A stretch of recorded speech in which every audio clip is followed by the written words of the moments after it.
নমস্কাৰ। আজি হৈছে আগষ্ট মাহৰ 17 তাৰিখ আৰু আজিৰ পৰা ছেপ্টেম্বৰ মাহৰ 15 তাৰিখলৈকে লোকপিয়ল 2027ৰ প্ৰথম পৰ্যায়ৰ কাম চলিব, অৰ্থাৎ হাউচ লিষ্টিঙৰ কাম চলিব, অৰ্থাৎ গৃহ তালিকাৰ কাম চলিব। এতিয়া কথা হ'ল 17, 18, 19 এই 3 দিন ইনুমাৰেটৰ আৰু ছুপাৰভাইজাৰসকলে কি কৰিব লাগিব আজিৰ ভিডিঅ'টোৰ জৰিয়তে ক'বৰ কাৰণে চেষ্টা কৰিম। প্ৰথম কথা হ'ল আপোনালোকৰ হাতত যেতিয়া এপইণ্টমেণ্ট লেটাৰখন পাব আৰু আপোনালোকে যেতিয়া HLBৰ এখন এই ছেটেলাইট মেপ এই অফিচৰ তৰফৰ পৰা পাব,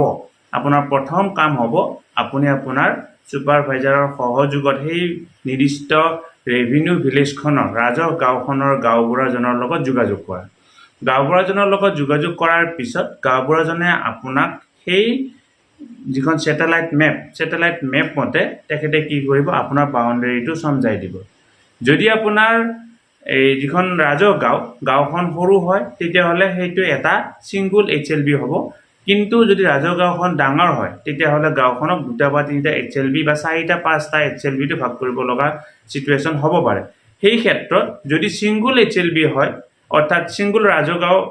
গাঁও আৰু সেইখনে HLB, তেতিয়াহ'লে বাউণ্ডেৰীৰ ক্ষেত্ৰত কোনো অসুবিধাৰ সৃষ্টি নহয়। কিন্তু সেই গাঁওখনক যদি 4টা 5টা ভাগত ভাগ কৰা হৈছে, সেই ৰাজহ গাঁওখনত যদি 4জন 5জন ইনুমাৰেটৰৰ দায়িত্ব পৰিছে, তেতিয়াহ'লে আপোনালোকে পুংখানুপুংখভাৱে বাউণ্ডেৰীটো বুজি ল'ব লাগিব। নহ'লে আপোনালোকে যেতিয়া লোকপিয়লৰ তথ্য সংগ্ৰহ কৰিবলৈ যাব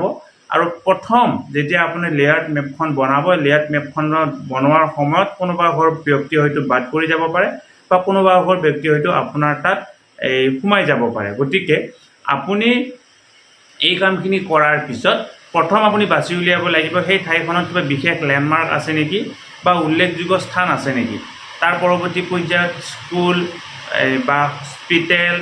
বা ডাকঘৰ, ডাঙৰ ৰাস্তা, তাৰপিছত নদী, পৰ্বত এইবিলাক যদি আছে আপুনি চিনাক্ত কৰি ল'ব লাগিব। আৰু চিনাক্ত কৰি আপুনি যিখন মেপ বনাব, মেপত সেইখিনি বহুৱাব লাগিব।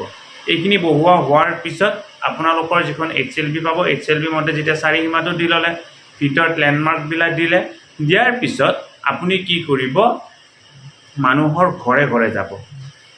আপুনি মানুহৰ ঘৰে ঘৰে যাওঁতে কেনেকৈ আৰম্ভণি কৰিব, আপুনি আপোনাৰ যিটো চাৰিসীমাৰ যিকোনো এটা ছাইডৰ পৰাই আপুনি যাব পাৰে, য'ত নেকি আপোনাৰ হাউচ হোল্ডৰ অংকন কৰাৰ ক্ষেত্ৰত অসুবিধা নহয়। তেনেকুৱা ধৰণে গৈ আপুনি প্ৰতিটো গলি, অৰ্থাৎ প্ৰথমতে ৰাস্তাৰে গ'ল, তাৰপিছত সৰু সৰু পথবিলাকেৰে গ'ল, তাৰপিছত উপপথবিলাকেৰে গৈ যিমান ব্যক্তি আছে, অৰ্থাৎ আমাৰ চেঞ্চাছৰ ভাষাত যিমান ব্যক্তি আছে তেওঁলোকে বাস কৰি থকা সেই এৰিয়াটোক এই 2টা 3টা 4টা 5টা ঘৰেৰে সেই যিটো কেম্পাছ, সেই কেম্পাছটোক প্ৰিমাইচেছ বুলি কোৱা হয়। আৰু সেই প্ৰিমাইচেছটোত থকা গোটেইখিনিক একেলগে এটা বিল্ডিং বুলি কোৱা হয়। আৰু এই বিল্ডিঙৰ ভিতৰত তাত কেইবাটাও কি হ'ব পাৰে, লোকপিয়ল গৃহ বা চেঞ্চাছ হাউচ হ'ব পাৰে। এইখিনি আপুনি চিনাক্তকৰণ কৰিব লাগিব। এতিয়া এইখিনি চিনাক্তকৰণ কৰাৰ কাৰণে যদি আপোনাৰ কিবা কাৰণত ভালদৰে বুজি উঠা নাই, আপুনি এই ভিডিঅ'টো চাব। এই ভিডিঅ'টোত আমি এইখিনি পৃথককৈ বৰ্ণনা কৰিবৰ কাৰণে চেষ্টা কৰিছোঁ। আপুনি প্ৰতি ঘৰ মানুহৰ ঘৰত যাব লাগিব, প্ৰতিটো গলিত যাব লাগিব, প্ৰতিটো পথত যাব লাগিব, প্ৰতিটো উপপথত যাব লাগিব। যাই উঠি সেইখিনি কৰাৰ পিছত আপুনি যেতিয়া লেয়াৰ্ড মেপখন প্ৰস্তুত কৰিব, সেই লেয়াৰ্ড মেপখনত আপুনি কি কৰিব, হাউচৰ নাম্বাৰটো দিব লাগিব, বিল্ডিঙৰ নাম্বাৰটো দিব লাগিব। বিল্ডিঙৰ নাম্বাৰটো দিওঁতে আপুনি কোনটো ঘৰ পকী ঘৰ হয়, কোনটো ঘৰ কেঁচা ঘৰ হয়, বা পকী ঘৰ মানুহ থাকে নে নাথাকে, পকী ঘৰ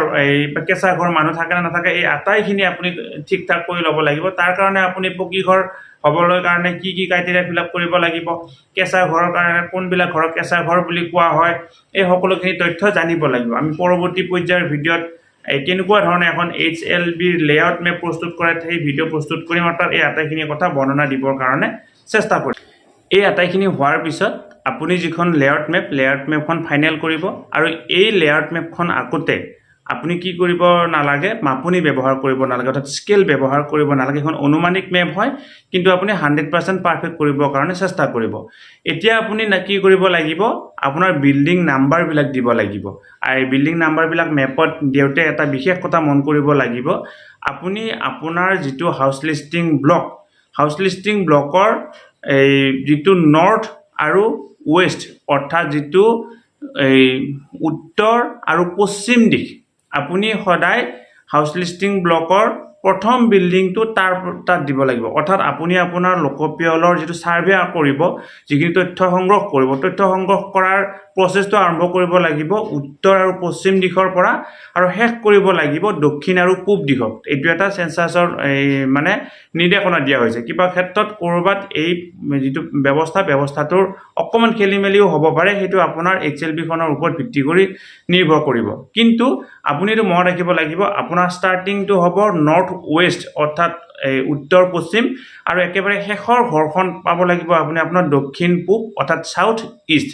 আৰু আপুনি যেতিয়া মেপখন প্ৰস্তুত কৰিব সদায় মেপৰ এটা ধৰ্ম হয় মেপখনৰ ওপৰ ফালে নৰ্থ অৰ্থাৎ উত্তৰ দেখুৱাব লাগিব উত্তৰ দিশটো দেখুৱাব লাগিব আমাৰ চাৰিটা দিশ মেপখনত দেখুৱা হয় উত্তৰ দক্ষিণ পূব আৰু পশ্চিম গতিকে মেপখনত সদায় ওপৰ ফালে উত্তৰ দিশটো দেখুৱাব আৰু এইখিনি আটাইখিনি কৰোতে আপোনাৰ 3 দিন গুচি যাব 17 18 19 এই 3 দিন গুচি যাব আৰু এই 3 দিনৰ পিছত আপোনাৰ যেটো HLO আপোনাৰ এপ্লিকেশন আছে সেই এপ্লিকেশনটোত আপুনি প্ৰতি ঘৰ মানুহৰ তথ্য মানে কি কৰিব লাগিব তাত লিপিবদ্ধ কৰিব লাগিব তথ্য লিপিবদ্ধ কৰোতে আপোনাক এটা কথা মনত ৰাখিব লাগিব আপুনি প্ৰতি ঘৰ মানুহত এটা বিল্ডিং নাম্বাৰ দিব লাগিব বা এই কেইবাটাও সেন্সাস হাউস নাম্বাৰ অৰ্থাৎ লোকপিয়ল গৃহৰ নম্বৰ দিব লাগিব আপুনি যদি এই নাম্বাৰিংটো ভালদৰে বুজি উঠা নাই আপুনি এই ভিডিওটো চাওক এই ভিডিওটোত আমি সেই কথাখিনি বৰ ধুনিয়াকৈ কৈছো যে কি বিল্ডিং নাম্বাৰ কেনেকুৱা ধৰণে দিব আৰু সেন্সাস হাউস নাম্বাৰ কেনেকুৱা ধৰণে দিব শিক্ষাগুৰুসকল ভিডিওটো ইমানতে সামৰিছো নিশ্চয় ভিডিওটোৰ জৰিয়তে আপোনালোক উপকৃত হৈছে আৰু যদি আপুনি উপকৃত হোৱা বুলি ভাবে আপোনালোকৰ লগৰ এই ইনোভেটৰ সুপাৰভাইজাৰ সকললৈকে বা আন শিক্ষাগুৰুসকললৈকে ভিডিওটো শ্বেয়াৰ কৰিব বুলি আশা কৰিলো ধন্যবাদ শ্ৰদ্ধা ছাৰ-বাইদেউসকল নলিনীকান্ত ডেকা নামৰ ইউটিউব চেনেলটো হৈছে এটি শিক্ষামূলক ইউটিউব চেনেল এই চেনেলটোৰ জৰিয়তে আমি শিক্ষক ছাত্ৰ-ছাত্ৰী অভিভাৱক আৰু বিদ্যালয়ৰ কাৰণে উপযোগী কিছু ভিডিঅ' প্ৰস্তুত কৰিবৰ কাৰণে চেষ্টা কৰোঁ আপুনি যদি আজি প্ৰথমবাৰৰ কাৰণে এই চেনেলটো চাইছে অনুগ্ৰহ কৰি চেনেলটো সাবস্ক্ৰাইব কৰিব আৰু অল নটিফিকেশন প্ৰেছ কৰি থব